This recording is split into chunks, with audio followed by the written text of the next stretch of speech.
apkabink ir patylėk.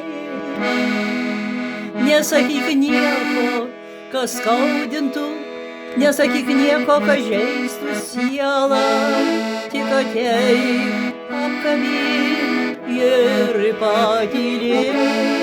Tyla suartins mūsų širdis, o jei nelemta, bus jis skirti, tik ateik, apkabink ir patylėk.